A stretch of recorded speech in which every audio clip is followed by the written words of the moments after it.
Councilmember Williams, we have a fundamental systemic problem, and here it is.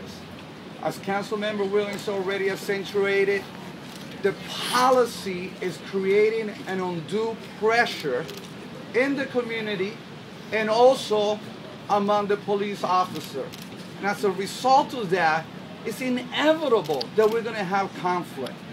So unless we see a change in the policy, the pressure, not only we're going to see as we saw it yesterday, but it's actually going to increase. And so we're calling upon the administration to work together with the city council to change the policy so we could change the pressure and put the pressure where it really belongs. And so, council member and all those who are involved in this, let me just say this. You've been a role model. You'll continue to be a role model amongst us. We're very proud on how you handle this. But we want to see a change in the process. And that's what we're standing together at every level as elected officials. Thank you so much. Over the weekend, 35 individuals in Brooklyn and in the Bronx, unfortunately, were shot.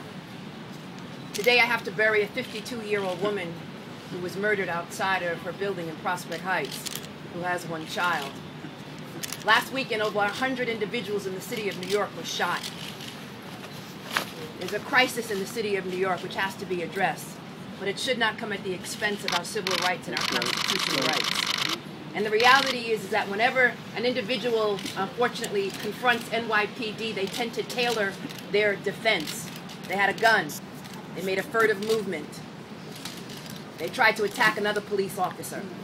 There's a pattern and practice within NYPD to cover themselves, and this should not be the case. This is not the first time that this has happened. In fact, last year, where I did not hold a press conference, someone from my staff was arrested at the very same spot.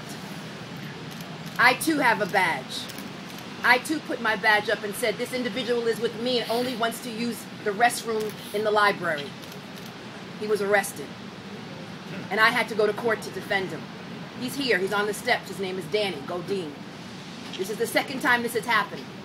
When we take our badge, when we take our oath, what we say at that point in time is that we are not the enemy.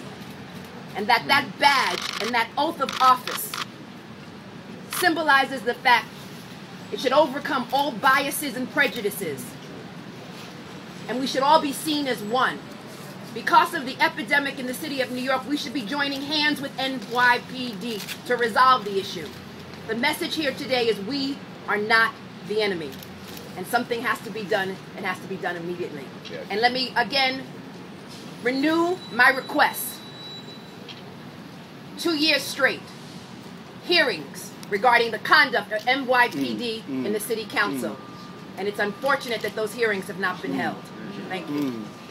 Thank you. Also, I want to thank all the elected officials, particularly my colleagues in City Council, for coming out and supporting me. I really appreciate it. There's a lot of clergy here as well. Really briefly, I don't know if Rabbi Heck or Pickett just want to make a comment. Reverend Dr. Cheryl Anthony. I know Pastor Monroe is here and Galbraith. We're going to be really, really quick, and the next is going to be questions, and we're going to try to get through that as quickly as possible. You should do Kareem the Caucus. Good afternoon. My name is Reverend Dr. Cheryl Anthony, and I pastor Judah International Christian Center. But I am a member of the Brooklyn Clergy NYPD Task Force that's headed by Commissioner Kelly. And we have been working within the community in order to stop the crime and to stop the shootings that are going on. I was grieved on yesterday afternoon to find out that 2 of the leading citizens in our community had been in an altercation with the police department. I was additionally grieved when I realized that it was Minister Kirsten Foy, a man who is a man of God and who works in this community to bring about healing and wholeness. We are going to continue to pray that this community can come together, that our city can come together, regardless of ethnicity, regardless of gender, that we might be able to work together so that the young people in our communities will feel safe and understand that the police are here in order to help and as a friend and not as a foe. And so we're going to continue to work with the police department and with our elected officials. And I say that the wounds that these men suffered on yesterday, I know that within time they can be healed. Thank you.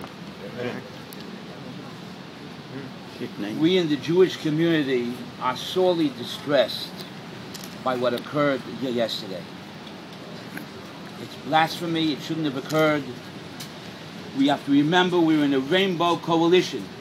We're all together in our neighborhood in Flatbush, but all over New York City. This is an example of something gone wrong.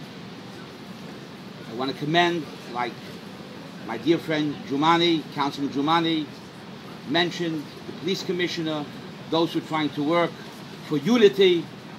But this says something to ourselves, how we have to conduct ourselves as members of the city. We have to really join hands, work together. Remember, we're in a rainbow coalition, and stamp out all forms of bigotry, racism, so we can really, hopefully, have a utopia, a better day. Amen. Amen. Rabbi Ralbag, Rabbi of the Young Israel of Avenue K in Flatbush. Thank you. So we're going to take some questions now, but I just want to make sure that people understand. I grew up, and Kirsten actually